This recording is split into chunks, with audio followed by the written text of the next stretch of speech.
আমরা হয়তো অনেক আগেই বুঝতে পেরেছি আজকের ভিডিওর মাধ্যমে যখন ভুল তথ্য মানুষদেরকে দেওয়া হচ্ছে, তখন এই ভিডিওর প্রতিবাদ স্বরূপ আমার এই ভিডিওটি দেওয়া। মানুষের বাচ্চার ওষুধ দিয়ে যদি কবুতরের কৃমির কোর্স করতে যান, এতে আপনার ব্রিডিং কবুতর হোক আর ফ্লাইং কবুতর হোক, রেসের টাইম হোক বা রেসের টাইম ছাড়া হোক, আপনার কবুতরের ব্রিডিং এ যদি থাকে তাহলে ব্রিডিং এর বাচ্চার পালক একদম জরা কিরণ আসবে, কুকড়ে যাবে, দুমড়ে যাবে, মুচড়ে যাবে, মাঝখানে ভেঙে আবার দ্বিতীয়বার পালক ওঠার চেষ্টা করবে এবং পালক উঠে যাবে। এতে করে কবুতরের সৌন্দর্য বিঘ্নিত ঘটবে এবং কবুতরের সৌন্দর্যতে ব্যাঘাত ঘটবে। শুধু সৌন্দর্য না, তার ফেদারের যে মজবুত ভাবটা আছে সেটা হারিয়ে যাবে।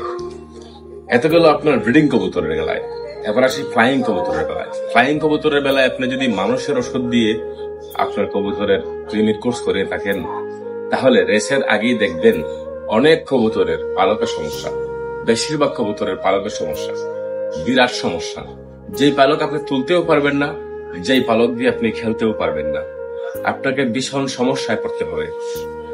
এই সমস্যা থেকে পরিত্রাণের একমাত্র উপায় হচ্ছে আপনাকে মানুষের ওষুধ দিয়ে কবুতরের কৃমির কোর্স না করে আপনাকে ভেটেরিনারি ওষুধ দিয়ে কবুতরের কৃমির কোর্স করা উত্তম এবং জরুরি। এতে করে আপনি বিভিন্ন কোম্পানি ভেঙে ভেঙে এক এক সময় ব্যবহার করতে পারেন।